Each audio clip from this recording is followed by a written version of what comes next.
नमस्कार दोस्तों। भारतीय जनता पार्टी शायद और झूठ और मक्कारी के बिना कोई राजनीति नहीं कर सकती। भारतीय जनता पार्टी को धर्म के बिना कोई राजनीति नहीं कर सकती है और भारतीय जनता पार्टी इस देश के अंदर तमाम समस्याओं को पैदा किए बिना शायद कोई राजनीति नहीं कर सकती। मैं इस बात को क्यों कह रहा हूं, इसके पीछे वजह है। आज वजह इसलिए भी खड़ी है क्योंकि राम का नाम लेकर जिस तरीके से राम के नाम के पीछे चोरी और डकैती डाली जा रही है और जिस तरह के खेल किए जा रहे हैं, नारी के सम्मान से खेला जा रहा है, तो उसको भारतीय जनता पार्टी अंजाम देती है। इन्हीं सारी बातों को लेकर चर्चा करूंगा। भारतीय जनता पार्टी के राष्ट्रीय अध्यक्ष जेपी नड्डा ने कल अपनी एक सभा में जो कहा वो निश्चित रूप से एक बड़ा गंभीर विषय था। विषय क्या था कि उन्होंने कहा कि पंडित नेहरू ने, यानी पंडित जवाहरलाल नेहरू जो हमारे देश के पहले प्रधानमंत्री थे, उन्होंने डॉक्टर अंबेडकर को मंत्री न बनने देने के लिए उन्हें हरवाने का काम किया। शायद वो भूल गए कि भारत की, देश की जो पहली मंत्रिमंडल बनी थी, उस पहले मंत्रिमंडल में डॉक्टर भीमराव अंबेडकर को कानून मंत्री पंडित जवाहरलाल नेहरू ने बनाया था। यही नहीं, पंडित जवाहरलाल नेहरू ने ही उन्हें भारत की संविधान सभा में प्रारूप समिति का अध्यक्ष बनाया था और तमाम जिम्मेदारियां दी थी, जिसके आधार पर हम उन्हें कहते हैं कि वो संविधान निर्माता है। यानी इतना बड़ा जो उन्हें गौरव प्राप्त होता है, उसके पीछे भी पंडित जवाहरलाल नेहरू है। और यही नहीं, जब पहला लोकसभा का चुनाव हुआ और डॉक्टर भीमराव अंबेडकर के खिलाफ पंडित जवाहरलाल नेहरू ने कांग्रेस पार्टी का इतना कमजोर कैंडिडेट उतारा जो एक सिंपल सा दूध वाला होता था, और उस दूध वाले को उतारा कि जिससे कि डॉक्टर भीमराव अंबेडकर जीत जाएं। लेकिन डॉक्टर भीमराव अंबेडकर जब मुंबई से वह चुनाव उस दूध वाले से हार गए, तो पंडित नेहरू को बड़ा धक्का लगा। उन्होंने कहा यह तो बड़ी विडंबना है, क्योंकि डॉक्टर भीमराव अंबेडकर का संसद में होना जरूरी है। और उन्होंने उसके लिए क्या किया, मुकुंद रामाराव जयकर थे और उनको, वो बॉम्बे कांग्रेस से संबंधित सभा के सदस्य थे, पंडित जवाहरलाल नेहरू ने उनसे इस्तीफा दिलवा के सीट खाली करवाई और उस सीट पर उपचुनाव कराकर डॉक्टर भीमराव अंबेडकर को जितवाया। तो आप ये समझिए, ये 1947 की बात है। तभी भीमराव अंबेडकर देश के पहले कानून मंत्री बन सके थे। इसके बाद भी यदि इस तरह की बात की जाती है, तो इससे आप समझ सकते हैं कि कितना ज्यादा झूठ बोलते हैं। जिस तरीके से जेपी नड्डा, जो जो भारतीय जनता पार्टी के राष्ट्रीय अध्यक्ष हैं, और तमाम तरह के झूठ बोलने के वादी हैं, क्योंकि आदत पड़ गई है इस पार्टी में। बगैर झूठ के, बगैर मक्कारी के, बगैर नफरत के शायद कोई रह नहीं सकता। और वो तो राष्ट्रीय अध्यक्ष है, नॉमिनेटेड अध्यक्ष है, जिनका कब चुनाव हुआ किसी को पता नहीं, कब उनका एक्सटेंशन हो गया किसी को पता नहीं, वह हो गया, पर्ची वाले अध्यक्ष है। तो यह स्थिति है। वो जब कहते हैं पंडित जवाहरलाल नेहरू अनुसूचित जाति के साथ अन्याय करते थे, तो साहब पंडित जवाहरलाल नेहरू ही प्रधानमंत्री थे जिस दौरान अनुसूचित जाति और जनजाति यानी आदिवासियों को, सबको उनका एक अधिकार देने की व्यवस्था की गई। कि पंडित नेहरू नहीं चाहते और डॉक्टर भीमराव अंबेडकर चाहते भी रहते तो भी नहीं हो सकता था, क्योंकि मंत्रिमंडल का प्रमुख प्रधानमंत्री होता है और वही मंत्रिमंडल के फैसलों को अंतिम स्वीकृत देता है। ये वैसे ही है जैसे पंडित नेहरू के समकक्ष खड़ा करने के लिए सरदार वल्लभ भाई पटेल को, कभी लाल बहादुर शास्त्री को, कभी किसी को पेश किया जाता है। हालांकि वो सभी पंडित नेहरू के अधीन ही, कोई गृह मंत्री था, कोई दूसरा मंत्री था, तो इस तरह की स्थितियां हैं, तो इसलिए ये आप झूठ समझ सकते हैं। इसके बाद भारतीय जनता पार्टी के एक मंत्री हैं, कैबिनेट मंत्री हैं राजस्थान में, बाबूलाल, और उनकी स्थिति ये है, वो अपने यहां कहते हैं आप जम के बच्चे पैदा कीजिए। 2 बच्चे पैदा करना तो मुश्किल हो रहा है, उन्हें पालना मुश्किल हो रहा है। नरेंद्र मोदी सरकार में ही इस बात को लेकर चर्चा चल रही कि 2 बच्चों का एक कोई कानून बनाया जाए, जनसंख्या नियंत्रित की जाए, और उनके मंत्री कहते हैं अधिक से अधिक बच्चे पैदा कीजिए, जम के बच्चा पैदा कीजिए। खुद करते हैं तो साहब वही बताते हैं। ये वैसे ही स्थिति है जैसे इनके गोरखपुर से सांसद हैं रवि किशन, वो कहते हैं कि कांग्रेस के समय में बिजली नहीं आती थी, इसलिए इतने ज्यादा बच्चे पैदा हो गए।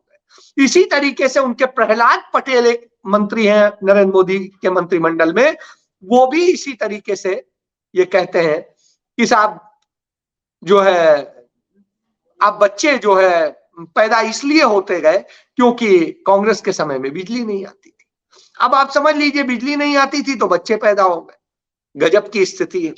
तो ये तो भारतीय जनता पार्टी के लोगों का ज्ञान है, उनके राष्ट्रीय अध्यक्ष से लेके उनके केंद्रीय मंत्री प्रहलाद जोशी से लेकर के मैंने सांसद और कैबिनेट मिनिस्टर्स के राज तक की स्थितियां बता दी। तो यह भारतीय जनता पार्टी। अब चलिए इसके बाद जब यह सब नहीं बचता है, झूठ बोलने का क्रम चलता है, तो उसी में ही एक हमने देखा भारतीय जनता पार्टी के ट्विटर हैंडल से कल एक ट्वीट किया गया कि बाबर ने 1556 में राम मंदिर को तोड़वा करके सब मस्जिद बनवाई थी जो बाबरी मस्जिद है।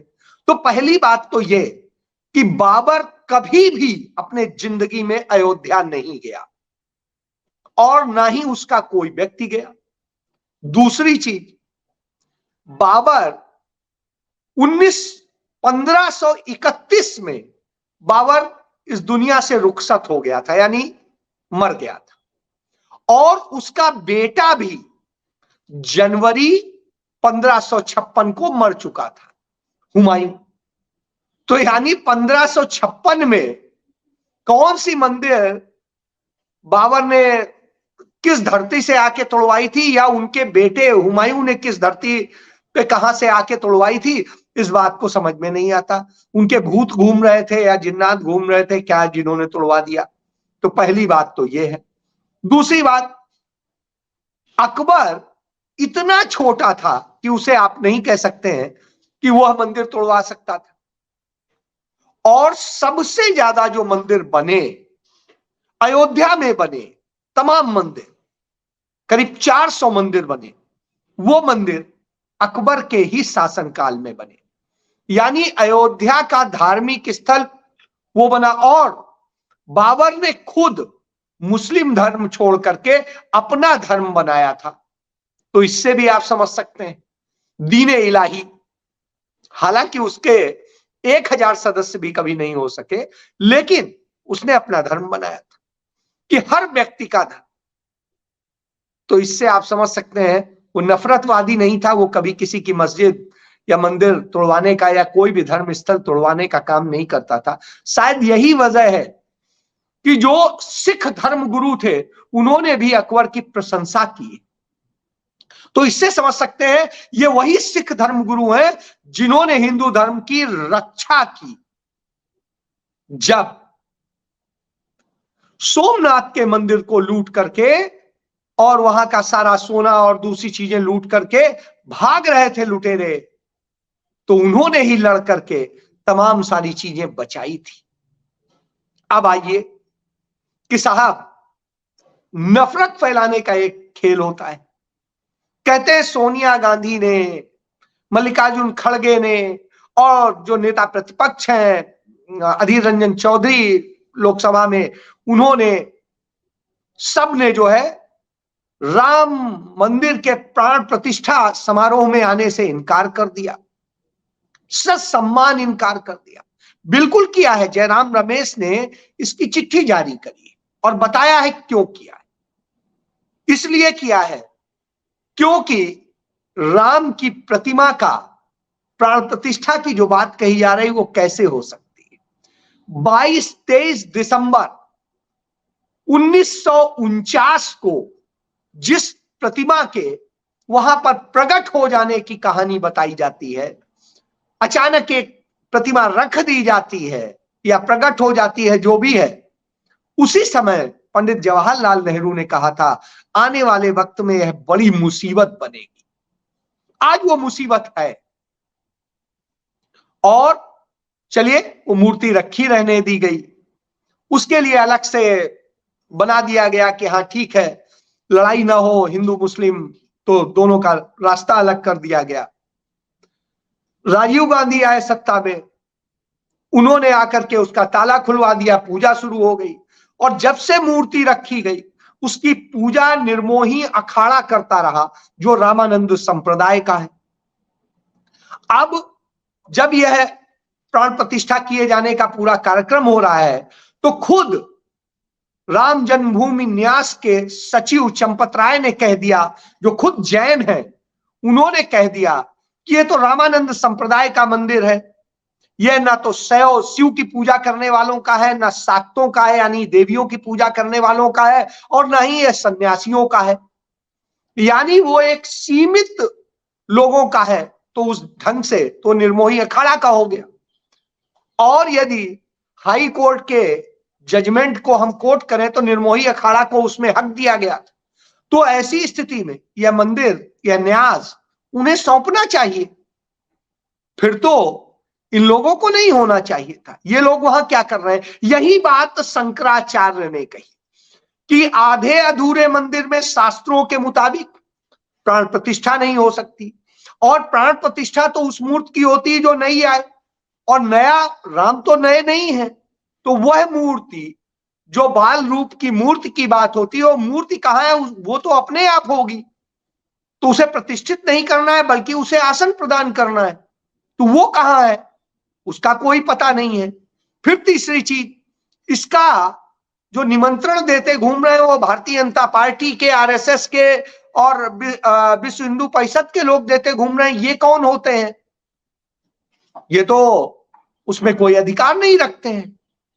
तो साहब ये जिस तरीके से है ये वास्तव में एक राजनीतिक कार्यक्रम, और यदि धर्म ग्रंथों के मुताबिक माने तो एक ब्राह्मण के हाथ से इसका वो होना चाहिए था, और वो भी किस ब्राह्मण के हाथ से होना चाहिए था? शास्त्र कहते हैं, वो कहते हैं वह ब्राह्मण जिसके अंग अंग में ईश्वर का वास हो, यानी जो पूर्ण रूप से ईश्वर को समर्पित हो। तो ऐसा हमारे धर्म में सिर्फ शंकराचार्यों को ही माना गया है। तो ऐसी स्थिति में सनातन धर्म के सर्वोच्च चारों शंकराचार्य तो कर नहीं रहे हैं, वो इसमें आने से मना कर चुके हैं, आमंत्रण अस्वीकार कर चुके हैं। तो फिर सोनिया गांधी या मल्लिकार्जुन खड़गे या अधीर रंजन चौधरी का इनकार करना कहां से गलत? बिल्कुल उन्होंने कहा, सही किया। धर्म सम्मत यही है कि उन्हें नहीं जाना चाहिए। और राम कहां गए थे जो आ रहे हैं? राम तो राम है, वो कहीं गए तो थे ही नहीं, वो तो सब में विराजमान है। और कहा है शास्त्रों में, कण कण में विराजते हैं राम। तो राम वो नहीं है जो दशरथ पुत्र राम है, राम वो है जो कण कण में विराजते हैं, हर व्यक्ति में विराजते हैं। तो वो राम तो कहीं गए ही नहीं थे, तो आएंगे कहां से? और नरेंद्र मोदी लाएंगे कहां से? तो पहली बात, वह मूर्ति कहां है जो मूर्ति वास्तव में प्रकट हुई बताई गई, और जिसको लेकर के इतना विवाद चला, जिसको लेकर के सुप्रीम कोर्ट तक जाके मुकदमा लड़े, और मुकदमे में यह साबित हुआ कि वहां पर कोई मंदिर तो था नहीं। यह विश्वास किया जाता है कि यह जगह वही है जहां राम पैदा हुए। यह बात सुप्रीम कोर्ट अपने जजमेंट में लिखता है, तो यह न्याय सम्मत भी नहीं है। तो ऐसी स्थिति में इस अन्याय के लिए कैसे कहा जा सकता है? और मस्जिद तोड़ना गलत था, यह बात सुप्रीम कोर्ट कह चुकी है और उसने कहा है कि यहां मस्जिद थी, यह प्रमाणित है। मंदिर पहले था या नहीं था यह नहीं पता है, लेकिन मस्जिद थी यह प्रमाणित है।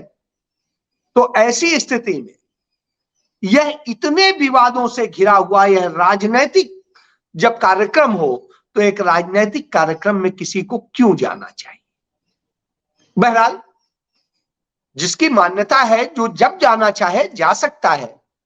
जब मंदिर पूर्ण हो जाएगा, पूर्ण उसके संस्कार शुरू हो जाएंगे, तब जिसको जाना होगा जाएगा।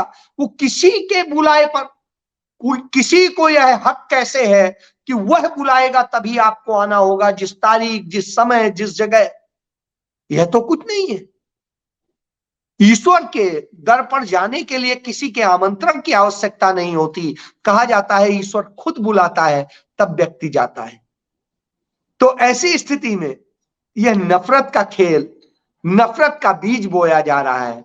तो इस बीज को समझने की जरूरत है। वही तीसरी तरफ इन्हीं सारे कारणों से, इन झूठ के कारण से, इन मक्कारियों के कारण से, इन सारे नफरत के कारणों से ही राहुल गांधी ने भारत जोड़ो यात्रा की थी, मोहब्बत की दुकान खोलने की बात की थी, हिंदू मुस्लिम को एक करने की बात की थी।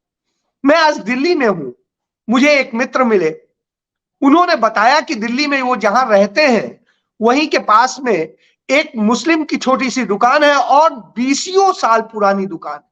अचानक रात को कुछ दारू पिए लड़के आए और उन्होंने उस दुकान पे 100-150 पत्थर चलाए, गालियां दी, जाने क्या क्या, और गालियां दे रहे थे जय श्री राम कह के, यानी राम को भी बदनाम कर रहे थे। और तीसरी चीज, जब उन्होंने रोका तो उनसे लड़ने लगे। उन्होंने कहा कि हम पुलिस को बुलाते हैं, और फिर मोहल्ले के लोग खड़े हो गए कि अरे ये क्या कर रहे हो, इतने सालों से वो कर रहा है इस तरह की घटना। तब वो कहीं भाग के गए। तो आप समझिए कि नशे की हालत में राम के नाम को कैसे बदनाम करना है, यह खेल चल रहा है। जब यह खेल चल रहा हो तो सोचना पड़ता है। इसके साथ एक और चीज बता दूं, भारतीय जनता पार्टी के लोग, तमाम सारे लोग जय श्री राम, जय श्री राम, जय श्री राम चिल्लाते हैं। उनसे पूछिए जय श्री राम कैसे बोला जा सकता है। राम को आप या तो सिर्फ राम बोलिए, सीताराम बोलिए, जयराम बोलिए, श्री नहीं लगा सकते। क्यों? क्योंकि श्री विष्णु ने, विष्णु की पत्नी है लक्ष्मी, उनको श्री कहते हैं, और कभी भी लक्ष्मी यह बर्दाश्त नहीं करती। लक्ष्मी सदैव भगवान विष्णु के चरणों में रहती हैं, वो उससे वो नहीं करती हैं, तो उन्हें कभी भी श्री विष्णु नहीं कहा जाता है। इसलिए श्री राम नहीं हो सकते। और राम का कैरेक्टर सीता के बिना नहीं हो सकता है। तो ऐसी स्थिति में जो यह प्राण प्रतिष्ठा का ड्रामा हो रहा है, वहां जब सीता ही नहीं है, अयोध्या में सीता नहीं, तो भैया सीता तो चली गई वाल्मीकि जी के यहां, चली गई या छोड़ आई गई, जो भी है। तो इन सब स्थितियों में यदि आप मर्यादा पुरुषोत्तम की बात करते हैं, राम राज्य की बात करते हैं, तो आप धर्मशास्त्र की बात कीजिए। और धर्मशास्त्रों से ही, शंकराचार्य जी कहते हैं धर्मशास्त्रों से ही हम राम को जाने। और जब हम उससे जानते हैं तो धर्मशास्त्रों का पालन करना और कराना हमारी ड्यूटी है, यही हमारे उसमें बताया गया है। तो हम तो उसको नहीं तोड़ सकते हैं। कोई जिसका मन करे तोड़ना, वो तोड़ रहा है, हम उसे समझा सकते हैं, सही दिशा निर्देशन दे सकते हैं। तो बिल्कुल सही धर्म सम्मत किया है सोनिया गांधी ने, मल्लिकार्जुन खड़गे ने या अधीर रंजन चौधरी ने। तमाम सारे लोग जिन्हें निमंत्रण नहीं मिला वो शोर मचा रहे हैं, जिनको निमंत्रण नहीं मिला। और जो निमंत्रण देने वाले हैं वो एक राजनीतिक दल के लोग हैं। तो साहब, राजनीतिक कार्यक्रम में कोई विरोधी दल का व्यक्ति कैसे आए? तो यदि राजनीतिक है तो भी नहीं आएगा, धार्मिक है तो यह धर्म के विरुद्ध है, नहीं आएगा, और इसके साथ साथ तमाम सारी और चीजें। तो इससे आप समझ सकते हैं इस खेल को। तो यह नफरत का खेल है, इस खेल को जल्दी समझिए। इसीलिए शायद राहुल गांधी इस नफरत को खत्म करने के लिए और हर व्यक्ति को न्याय दिलाने के लिए भारत न्याय यात्रा मणिपुर से शुरू करने जा रहे हैं। इस यात्रा में हर व्यक्ति को न्याय कैसे दिया जाए और कैसे नफरत खत्म करके मोहब्बत से जोड़ा जाए और कैसे पूंजीवादियों के साम्राज्य को खत्म करके सबका साम्राज्य बनाया जाए, जिसमें पूंजीवादी भी हो और गैर पूंजीवादी भी हो, गरीब भी हो और सामान्य भी हो, मिडिल क्लास भी हो, और हर जाति का, हर धर्म का व्यक्ति हो और प्रेम से रहे और अपनी सफलताएं प्राप्त करे, आगे बढ़े, उन्नति करे। तो यह सारी चीजें, इसीलिए राजनैतिक, सामाजिक और आर्थिक तीनों न्याय की आवश्यकता है। उस न्याय की लड़ाई लड़ने जा रहे हैं। अब फैसला आपको करना है कि आपको न्याय की लड़ाई में खड़ा होना है या नफरत की वालों के साथ खड़ा होना है। फैसला आपका। जय।